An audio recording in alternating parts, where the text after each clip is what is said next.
नमस्कार विद्यार्थी मित्रांनो, ग्रो अकॅडमी या युट्यूब चॅनलवर तुमचे मनापासून स्वागत आहे।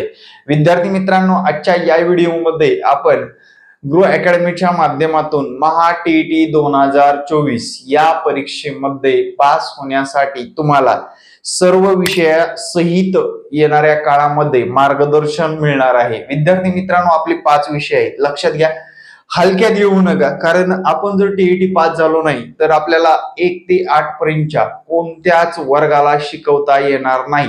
त्यामुळे विद्यार्थी मित्रांनो, टीईटी कडे जबरदस्त लक्ष द्या। आता ही जर परीक्षा बघितली मित्रांनो, ही परीक्षा बरेच लोकांना तर विषयाचं ज्ञान सुद्धा नसतं, कंटेंट सुद्धा माहित नसतात, व्यवस्थितरित्या ते कंटेंट कंप्लीट करत नाहीत। ही परीक्षा पास होणारे विद्यार्थी जर बघितले 100% पक्की फक्त आणि फक्त 3.5-4% या दरम्यान रिझल्ट लागतो, म्हणजे सीए पेक्षा कमी रिझल्ट लागणारी परीक्षा आहे मित्रांनो। म्हणजे या परीक्षेमध्ये पाहण्याचा दृष्टिकोन बऱ्याच विद्यार्थ्यांचा नकारात्मक झालेला आहे। बरेच विद्यार्थी या परीक्षेपासून दूर पळत असतात, कारण ही परीक्षा बघितलं तर 1 ते 10 पर्यंतच्या सिलेबसवर डिपेंड करते। लक्षात घ्या, 1 ते 10 पर्यंतचा जो काही सिलेबस आहे तो करेक्टली व्यवस्थितरित्या त्यातलं शोधून विचारलं जातं। आणि ही परीक्षा पास होण्यासाठी विद्यार्थी मित्रांनो प्रॉपर गायडन्सची गरज असते। ते गायडन्स आपल्याला या संपर्क क्रमांकावर संपर्क साधल्यानंतर मिळणार आहे। आपली नुकतीच आता 1 जून पासून बॅच चालू झालेली आहे। ज्या विद्यार्थ्यांना या बॅचला सामील व्हायचंय किंवा क्वालिटी अभ्यास करायचे त्यांनी नक्कीच मला या संपर्क क्रमांकावर संपर्क साधायला विसरायचं नाही। विद्यार्थी मित्रांनो, थोडक्यात जर सांगायचं म्हटलं, आता आपण हे करतोय, अभ्यास करतोय, पण ट्रॅक आपला व्यवस्थित आहे का हे खूप महत्वाचं आहे। आता आपला विषय जर बघितला मराठी, त्यानंतरचा आहे विषय इंग्रजी, त्यानंतरचा विषय आहे बालमानसशास्त्र, त्यानंतरचा विषय आहे मित्रांनो अंकगणित, अतिशय महत्वाचा विषय जर बघितला अंकगणित। त्यानंतरचा शेवटी विषय आहे मित्रांनो परिसर अभ्यास। जर बघितलं मित्रांनो, ही परीक्षा तुम्हाला क्रॅक व्यवस्थितरित्या करायची गरज असेल तर लक्षात घ्या, या परीक्षेमध्ये सगळ्यात महत्वाची गोष्ट म्हणजे या परीक्षेमध्ये साधारण तुम्हाला 90 गुण मिळवण्याची अपेक्षा असावी लागते। 90 गुण मिळणं म्हणजे ही परीक्षा क्रॅक झालेली आहे। महा टीईटी क्रॅक किती मार्क व्हायचे? 90। त्याच्याबरोबर तुम्हाला टेट एक्झाम सुद्धा क्रॅक करायचे। टेट एक्झाम मध्ये मित्रांनो मेरिट नुसार जर बघितलं 150 गुणापर्यंत आपली तयारी असली पाहिजे। किती? 150 गुणापर्यंत, म्हणजे 200 पैकी आपले 150 गुण मिळवणं गरजेचं आहे। हे सुद्धा जास्त अवघड नाहीये विद्यार्थी मित्रांनो। सगळ्यात महत्वाचं म्हणजे काय आहे, जर तलाठीचा पेपर बघितला 90 गुण, 100 प्रश्नापैकी 90 प्रश्न आपले जेव्हा बरोबर येतात तेव्हा सिलेक्शन होत असतं। तर आपल्याला 200 प्रश्नापैकी 150 गुण मिळवायची। किती? 150 गुणापर्यंत आपल्याला कसं पोहोचता येईल ह्यासाठी टेट एक्झाम सुद्धा तुम्हाला व्यवस्थितरित्या अभ्यास करणं गरजेचं आहे। या दोन्ही परीक्षा तुम्ही क्रॅक केल्या तरच आगामी काळामध्ये गव्हर्नमेंट जॉबची तुम्ही जे काय मनामध्ये सक्सेसफुल होण्याची व्याख्या ठेवलेला आहात ती सक्सेसफुल होणार आहात मित्रांनो, लक्षात घ्या। याच्यामध्ये कुठलाही शॉर्टकट नाहीये, लक्षात। तुम्हाला साधारण 5-6 महिने व्यवस्थितरित्या अभ्यास करणं गरजेचं आहे। महा टीईटीचा 3 महिने प्लस 2-3 महिने तुम्हाला याचा टेट एक्झामचा सुद्धा अभ्यास करणं गरजेचं आहे। म्हणजेच तुम्हाला एकदम व्यवस्थितरित्या ट्रॅक भेटला तरच आगामी काळामध्ये तुम्ही या परीक्षा क्रॅक करू शकणार आहात।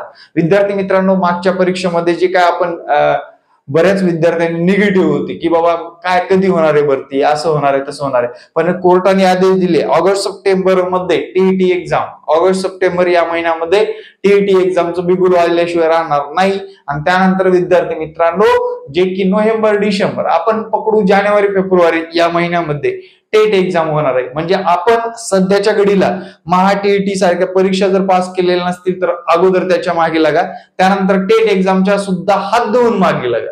विद्यार्थी मित्रांनो, बी सिरियस, बी केअरफुली जर या व्यवस्थितरित्या या गोष्टी केलात तर टीईटी प्लस टेट एक्झाम व्यवस्थितरित्या क्रॅक होणार आहे. नसता अदरवाईज जर तुम्ही निगेटिव्ह गोष्टीला धरून बसलात, होणार आहे का नाही भरती, हीच पूर्ण झालेली नाही, आगामी काळामध्ये जागा निघणार आहेत का नाही. पण विद्यार्थी मित्रांनो 61,111 पद रिक्त आहेत. त्यातले जर बघितलं 21,000 पद आता भरले गेलेले आहेत. साधारण 40,000 पद अजून सुद्धा मराठी शाळेमधले रिक्त आहेत, म्हणजे स्थानिक स्वराज्य संस्थेमध्ये कॉन्ट्रॅक्ट बेसवर घेतले जात आहेत. म्हणजे येत्या काळामध्ये सुद्धा त्यांना एवढी मोठी भरती नाही पण काही प्रमाणात भरती करून घ्यावीच लागेल, कारण शिक्षक दरवर्षी रिटायर होणारे शिक्षकांची सुद्धा संख्या वाढत चाललेली आहे. आता हा काळ बदलला कसं सांगतो मी तुम्हाला. आता जे काय सध्याची कंडिशन जर बघितली, महाराष्ट्रामध्ये शिक्षण पद्धती ढासळत चाललेली आहे आणि विद्यार्थी मित्रांनो याच्या 50 वर्ष आधी जर विचार केला किंवा याच्या 30 वर्ष आधी केला, 20 वर्ष आधी केला, शिक्षकांची अवढव्य भरती झालेली आहे. म्हणजे ते लोक आता रिटायरमेंटला आलेले आहेत. म्हणजे आगामी काळामध्ये 100% शिक्षक भरतीबद्दल जे विद्यार्थी पॉझिटिव्ह राहतील त्यांना यश मिळाल्याशिवाय राहणार नाही. विद्यार्थी मित्रांनो ही परीक्षा जर बघितली 3 सोर्स मध्ये 3 लँग्वेज मध्ये प्रश्न येत असतात. एक प्रश्न 3 लँग्वेज मध्ये, पहिला म्हणजे मराठी, त्यानंतर इंग्रजी, त्यानंतर तिसरी लँग्वेज म्हणजे उर्दू भाषेमध्ये येत असतात. यामुळे विद्यार्थी मित्रांनो या परीक्षेमध्ये कंपॅरिझन करून अभ्यास सुद्धा तुम्ही करू शकता. ज्या विद्यार्थ्यांना इंग्लिशच्या नोट्स भेटत नाही, बाबा मराठी चांगला अस्सल मराठी बोलता येतं, त्याने इंग्रजी च्या नोट्स सुद्धा मराठीमध्ये वाचून तो कव्हर करू शकतो. कारण महाराष्ट्रामध्ये बघितलं मित्रांनो इंग्रजीमध्ये इंग्लिश टू इंग्लिश शिकवणारा कुठलाच प्रॉपर क्लास पण नाही आणि विद्यार्थी मित्रांनो नोट सुद्धा कलेक्ट करायला कोणी तयार नाही आहे. आणि सध्या मार्केटमध्ये सुद्धा महाटीईटीच्या इंग्रजी भाषेमधून कुठलेच पुस्तक उपलब्ध नाही. त्यामुळे पर्याय म्हणून तुम्ही मराठीमध्ये अभ्यास करून इंग्रजीमध्ये 100% पास होऊ शकता. कारण प्रत्येक प्रश्न हा 2 लँग्वेज मध्ये विचारला होतो, Marathi English, Marathi English, Marathi English. म्हणजे लक्षात घ्या, लँग्वेज जर सोडलं, सीडीपी आहे, परिसर अभ्यास आहे, अंकगणित आहे. जर तुमचं डीएड बीएड इंग्लिश मध्ये झाला असेल तर विद्यार्थी मित्रांनो तुम्ही मराठीत अभ्यास करून टीईटी क्रॅक करू शकता. लक्षात आला असेल तुम्हाला आता काय म्हणायचं मला. त्यानंतरचा विषय आहे विषयानुसार मार्क कसे मिळवावे. जे पॉझिटिव्ह विषय आहेत ना त्याच्यामध्ये जास्तीत जास्त मार्क मिळवण्याचा प्रयत्न करा. आता याच्यामध्ये आपल्याला काही लोकांना इंग्लिश अवघड जातो, 15च मार्क मिळवा.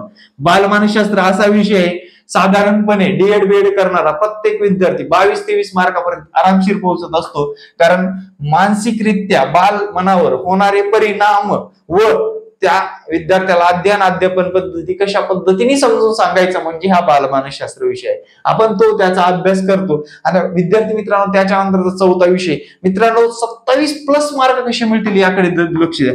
या विषयाकडे तुमचं या विषयामध्ये अभ्यास करत असणार कुठलंच तुमचा एकही प्रश्न वाया जाणार नाही. कुठून मार्गदर्शन मिळवत असाल तर त्याचं कारण सुद्धा सांगतो. अंकगणित तुम्हाला या टीईटी महाटीईटीला आहेच आहे.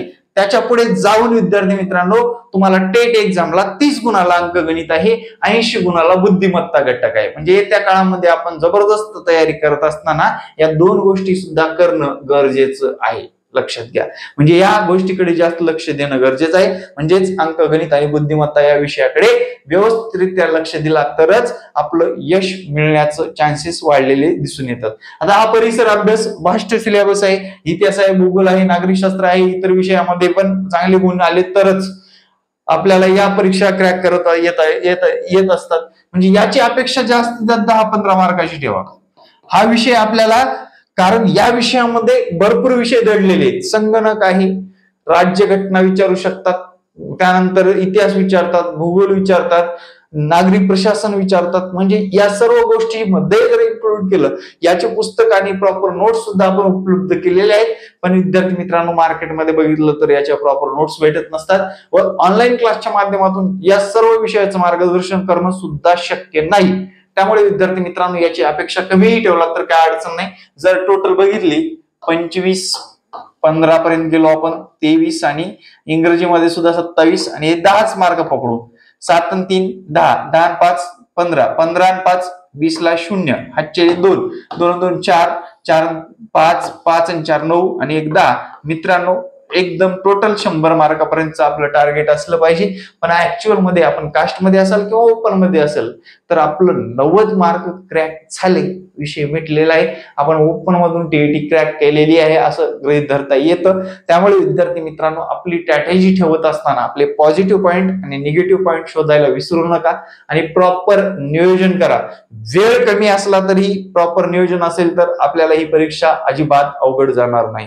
हा व्हिडिओ कसा वाटला नक्कीच कमेंटमध्ये सांगायला विसरू नका आणि असेच नवनवीन व्हिडिओ पाहण्यासाठी आपल्या ग्रो अकॅडमी युट्यूब चॅनलला सबस्क्राईब करा आणि आपली परीक्षा ऑगस्ट किंवा सप्टेंबर या महिन्यात होणार आहे या दृष्टीनेच विद्यार्थी मित्रांनो अभ्यासाला लागा. थँक्यू. जय हिंद मित्रांनो, भेटू नेक्स्ट व्हिडिओमध्ये. जय हिंद, जय महाराष्ट्र. धन्यवाद.